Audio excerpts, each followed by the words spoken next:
Chris, thanks for joining us. Obviously, we spoke to you after the game on Tuesday, and you were quite impressed with the first half, but then, of course, you just felt things just fell away in the second. In many ways, although there was some positives to take from various parts of the game, wasn't there? Yeah, I mean, obviously, we were really pleased with how we started the game. Got into a lead, hit the bar a couple of times, forced the keeper into a couple of good saves. Speaking to John after the game, John's an honest football man, and he sort of said, I think if we'd have got that second goal, he said he'd felt as though his words, that we'd smothered them, got on top of them, and just really needed that second goal. But it didn't come for us as much as we tried. We kept going, but it didn't come. And unfortunately we end up losing the game again, and you have to dust yourselves down and you have to go again. And I must say, we've just come off the training ground, and the lads have been excellent again this morning on the training ground. So we want them to transfer that onto the pitch tomorrow at Stevenage.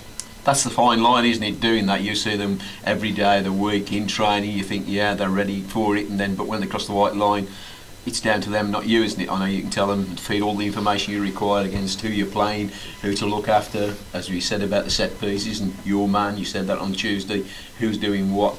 But they've got to do it. You can't go and stop the game, can you? No. I mean, obviously, we can offer them help. We can offer them guidance throughout the pitch. If opposition tweak their formation, etc. Sometimes you've got to counteract that if you're having problems. But your prep's done. Your prep is done through the week, and obviously we've had 2 games this week, so it's a case of play, recover, and get ready to play again. We've got a long trip down there tomorrow. For the team and the supporters.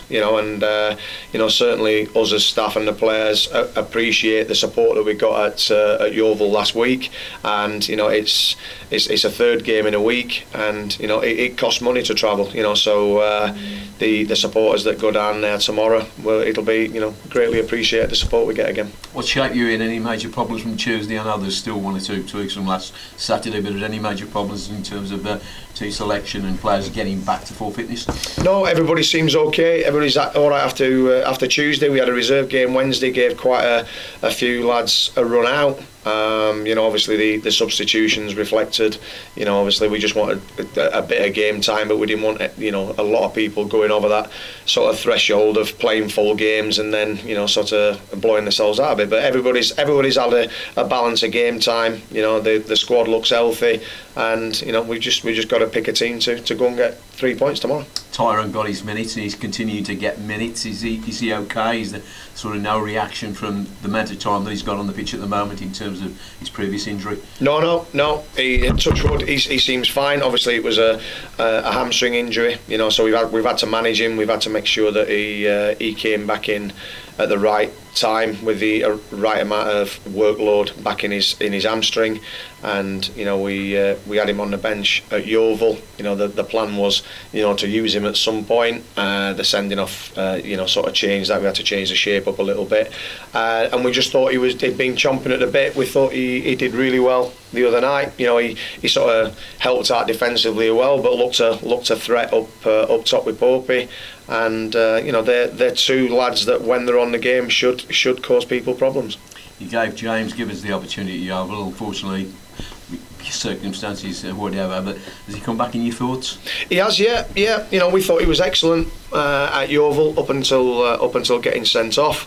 Did really well on his debut, handled the occasion, like we said last week, potentially their best player in Otis Khan. And we got him some game minutes. Another one, we got him some game minutes in the Walsall match, and he's back in the thinking. But we felt that Laurie Wilson, came back into the team on Tuesday night and didn't let himself down. So it's good. We've got plenty of good players to pick from. You've tweaked the system here and then. I mean, is that preparation for when you go to Stevenage? Because in the past we know what they're all about, sort of not always being one-dimensional now because they've changed the management style to what it was under Graham Wesley, but they're a powerful side, aren't they? They are a good side. They're a good side that's going well. They've won the last 2 games. They were a bit I wouldn't say lucky, because 3 points are hard earned, you know, but a couple of mistakes from the Carlisle keeper the other night up there. You know, we've seen that, you know, but they beat Morecambe in the last home game, and they're a team that are going well. You know, it's a tight pitch down there. The crowd's on top of it. You know, they're a good group. They get behind the team, and like you said, you know, they've got Darren Sarl that's come in last season. Obviously, Tongi's been, you know, telling us a few things about, you know, sort of what they do and what they try and do to their strengths.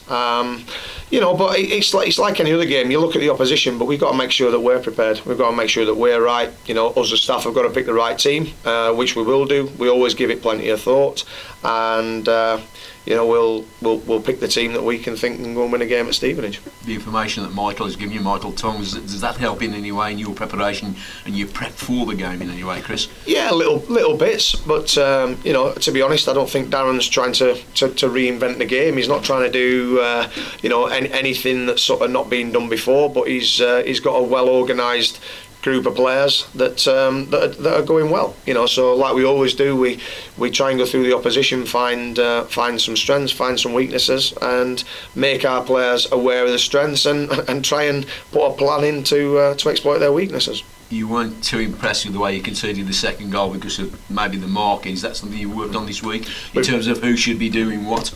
We've done it this morning. We've stuck people in the box, and we've stuck balls in the box from all different angles. Made sure that people stay with a man. Make sure that you see danger away. You know, within a game, you know, you've got somebody to mark. You know, and people can move. People can take different positions up, but you know what we're trying to say to the players: if the ball comes back in the box and it's the width of the goal and at least to the penalty spot, you know, so 8 by 12, we should have somebody in there willing to throw their body and our head, leg, whatever it is, in front of the ball to keep it out of our net. We have got to die to keep the ball out of the net, and we just felt that the second goal, again, like we said, again, like the Forest Green goal, was just a little bit too easy to be scored against, and we seem to be working hard for our goals, and you know, to give opposition easy goals is criminal, you know. So we've done a little drill this morning on the training ground, so just put a few things in people's heads, so you know, and again on the training ground, the stuff they've done this morning was excellent. Hardly any goals going in, so hopefully we can do that tomorrow.